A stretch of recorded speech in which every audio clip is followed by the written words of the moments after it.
Hey guys, Rachel West here along with Rick Stroud and Joey Knight. We finally made it through the regular season.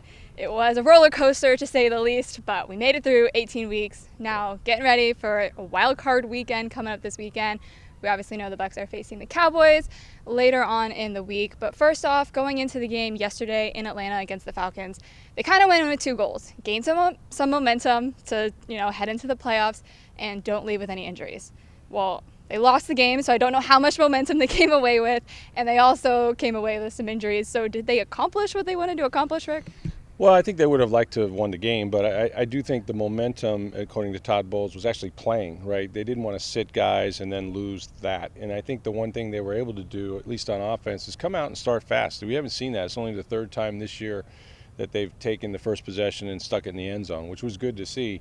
After that, you're right. There wasn't a whole lot to shout about. They gave up 20 unanswered points in the second half. They had a lot of injuries, and the biggest concern, I know we'll talk about it, is losing Robert Hainsey to a hamstring, and that affected how long Tom Brady could play. Right, he was getting some pressure, and so they thought we should get him out of there. But I do think that they had a realistic view that they could have beaten that Atlanta football team. They limited them to a very few yards in the first half.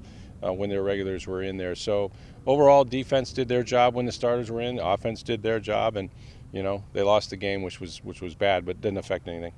Yeah, and Joey, to delve a little deeper into those injuries there, what are we looking at with Hainsey, some of the other guys, and does having this Monday night game help maybe giving them an extra day this week? Oh, no question, the extra day helps. We don't know that much about Hainsey yet.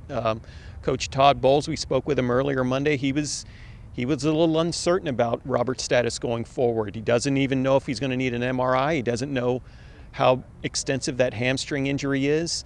We'll get the best idea of the physical condition of these banged up guys probably on Thursday. Wednesday they'll have a walkthrough type of thing, but their first full-fledged practice for the Cowboys will be Thursday, and that'll give us an idea of who's good to go, who's practicing, who has a helmet, who doesn't. A lot of guys were held out the other day as a precaution. I think Vita Vea probably could have gone. He was inactive. Tristan Wirfs was held out as a precaution. He probably could have gone. A lot of guys like that. I thought an interesting note that Todd Bowles said was, we noticed that Antoine Winfield, one of the frontline defensive players, played the whole game. Yeah. Well, he had to. They didn't have any other safeties. Logan Ryan was inactive. Mike Edwards was inactive. And Todd said if Antoine Winfield had gone down, they would have had to throw a defensive lineman back there just to finish the game. It was that bad. So people wondering, why is Winfield out there? He had to be. They only have 53 bodies on game day. He had to play out of necessity. Kind of would have liked to see the D lineman back there. I don't know. It would have been fun. So as we said, of course, they're facing the Cowboys Monday night. So what are your guys' early thoughts? Obviously, they beat them week one, but a whole lot has changed with this team between then and now. Yeah, the Cowboys aren't playing good football. And, Dak Prescott in particular, I think he's had an interception in his last 6 or 7 games. They have struggled on defense at times. Jacksonville put up 500 yards on them. Yeah, Michael Parsons didn't get into the quarterback as much as he had earlier this year. But they're the Cowboys, and they have a lot of talent, and they're capable of scoring points. And so they got the star in the helmet. There's a lot to fear about that football team. And the Bucs have played them twice in the last 2 years. They've beaten them both times in different games. One was a high-scoring game here at Raymond James. Another was a very low-scoring game in Dallas. So it's been a long time. I think both these teams have changed, but you're going to get a really good opponent. And Joey, what do you think? Obviously, started the playoffs. Bucs have struggled this season, but it's a whole new ball game now. Yeah, I've watched the NFL long enough to know every week stands on its own merit. I was not impressed, like the rest of the nation, by what I saw of the Cowboys the other day in Washington, but I think they were doing a little scoreboard watching.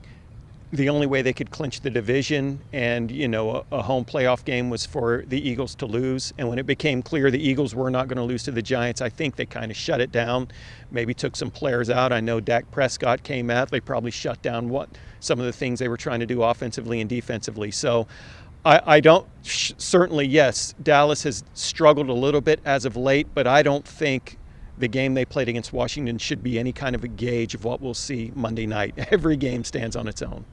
Well, we got yet another primetime matchup, Bucs versus Cowboys. Definitely going to be a fun, exciting one. We'll see how the Bucs are able to do, but we'll check back in with you later this week before then as well. So make sure you guys are keeping up with all of our Bucs coverage that we have for you over on social media at Sports by Tampa Bay Times, as well as over at tampabay.com.